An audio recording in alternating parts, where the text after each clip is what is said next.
देखा जाता है कि कोई भी अपनी महिलाओं को मतदान देने के लिए नहीं भेजती, क्योंकि मतदान कहीं भी जरूरी नहीं समझा जाता है। ज़्यादातर लोग मतदान को अवॉइड करते हैं, वो सोचते हैं कि नहीं एक मतदान से क्या होगा। अक्सर लोग मतदान के लिए कहीं चले जाते हैं, कोई काम का प्रोग्राम बनाते हैं।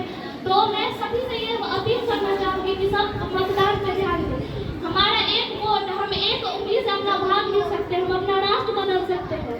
हमारा एक वोट हमारा देश बदल सकता है। हम 5 साल के लिए अपना देश किसी को दे रहे हैं, किसी के हाथ में सौंप रहे हैं, हम अपना भाग्य किसी और को दे रहे हैं। इसीलिए सभी से अपील है कि सब अपने अपने वोट के लिए जागरूक हो। मैं बताना चाहती हूँ कि इस बार मैं पहला वोट देना चाहूँगी और मेरा भी वोट मेरे देश के लिए होगा, मेरे भविष्य के लिए होगा। मैं एक राष्ट्र का निर्माण कर सकती हूँ अपने वोट से। इस बार मेरा 18 वर्ष पूर्ण चुका और ये मेरा प्रथम वोट है और मैं चाहूँगी कि मेरे एक वोट से ये सरकार बदले और इस देश का भविष्य अच्छा हो। इतना कहकर मैं अपनी वाणी को विराम देती हूँ। जय हिंद, जय भारत। बहुत बहुत धन्यवाद लक्की कुमारी। स्वागत करें तालियों से लक्की कुमारी की। लक्की कुमारी, लक्की कुमारी बहुत अच्छा बोली, बहुत बहुत धन्यवाद।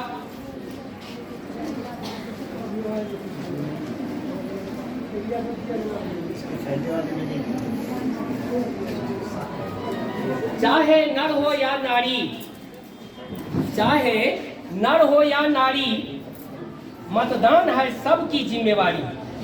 किसी को भी मतदान नहीं छोड़ना है। मतदान बहुत जिम्मेवारी की चीज है, इसीलिए वोट देने जाना है। मतदान क्यों जरूरी है? मतदान मेरी खातिर मतदान इसलिए जरूरी है क्योंकि हम अपने आने वाले भविष्य को सुधार सकें। मतदान सिर्फ एक प्रक्रिया नहीं होती, मतदान आने वाले 5 साल और आने वाले हमारे भविष्य को उजागर करने का एक जरिया होता है। बहुत लोग आज हम लोग के यहाँ पे बहुत सारे इंसान मतदान नहीं देते क्योंकि वो बोलते हैं कि मतदान क्या है, मतदान जरूरी नहीं है। मगर मैं उन लोग को बताना चाहती हूँ कि मतदान बहुत जरूरी है। एक मतदान से ही हमारे पूरे देश, हमारी पूरी जनता का भविष्य उजागर होता है। तो मैं ये बोलना चाहूँगी और यहाँ पे जितने भी छात्र हैं 18+ है, प्लीज मतदान दें और अपना वोट दें। एक अच्छे नेता को, एक अच्छे शासक को चुने। ये आप लोगों से अपील है, प्लीज आप लोग सही शासक, सही नेता और सही राजनेता को चुने। Thank you. तालियों से स्वागत करें साक्षी को। बहुत बहुत धन्यवाद साक्षी।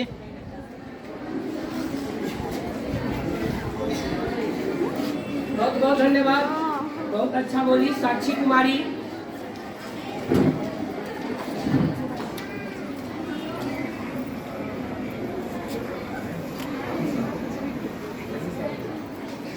नमस्ते। आज के सभी अतिथिगण को मेरा प्रणाम। यहाँ उपस्थित सभी शिक्षक शिक्षिका सबको मेरा प्रणाम। मैं साक्षी कुमारी और हम इस मतदान क्यों ज़रूरी है हमारे लिए, हम उसके बारे में कुछ 2 शब्द कहना चाहेंगे। मतदान भारत एक सबसे बड़ा लोकतांत्रिक देश है, ये तो हम सभी जानते हैं। और इतना तो हम लोग पता है, आज ये कार्यक्रम इसलिए रखा गया है ताकि पुरुष तो जाते ही है वोट देने के लिए, लेकिन महिला को जागरूक करने के लिए, महिला को हिम्मत देने के लिए ये रखा गया है कि महिला अपना कदम आगे बढ़ा सके। इसलिए हम मतदान के लिए ये महिला कॉलेज में ये प्रोग्राम रखा गया है। तो मैं ये कहना चाहती हूँ कि सबको वोट देने का अधिकार होता है। सब महिलाओं को अपनी भूमि समझनी चाहिए और आगे कदम उठाना चाहिए। शहर में तो देखते हैं कि जाते भी हैं, गाँव में तो वो भी नहीं जाते हैं। वो समझते हैं कि एक वोट से क्या होगा, लेकिन एक वोट हमारे देश के विकास के लिए बहुत महत्वपूर्ण होता है। और हमें ये सोचना चाहिए कि हम देश में रहते हैं, जो देश हमारा है, तो हमें ये सब सोचना चाहिए कि देश का विकास में हमें भी अपना योगदान देना चाहिए। ये एक बात मैं कहना चाहूँगी, मेरा 18 साल पूर्ण नहीं हुआ, अगले साल मैं मतदाता की एक छात्रा बनूंगी कि जो मतदान देने का जो अवसर होता है वो मुझे प्राप्त होगा। अगले साल मेरा भी अनुभव होगा कि मैं भी कोशिश करूँगी अच्छा सरकार चुनने का। एक बात और कहना चाहूँगी कि पैसे और लालच के चक्कर में वोट को बर्बाद न करें। पैसे और लालच के चक्कर में वोट को बर्बाद न करें।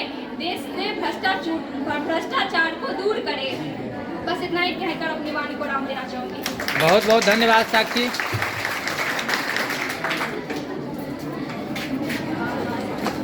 बहुत बहुत धन्यवाद, बहुत अच्छा बताइए। अब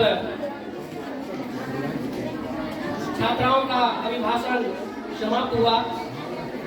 अब मैं बोली है, भाषा है, यहाँ की महान संस्कृति है, यहाँ की बहुत उपजाऊ भूमि है, लोग बहुत अच्छे हैं, सरल हैं, सहज हैं, मृदुभाषी हैं, परोपकारी हैं, दयालु हैं, एक दूसरे की मदद करते हैं। ऐसी पुण्य भूमि है जिस भूमि को हम लोग पूरा करते हैं और हजारों साल की संस्कृति है। बड़े बड़े विद्वान लोग हैं, बड़ी बड़ी बहुत बड़ी प्रकार की महिलाएं भी हैं, लड़कियां भी हैं। गाड़ी बैठे का नाम आपने सुना होगा।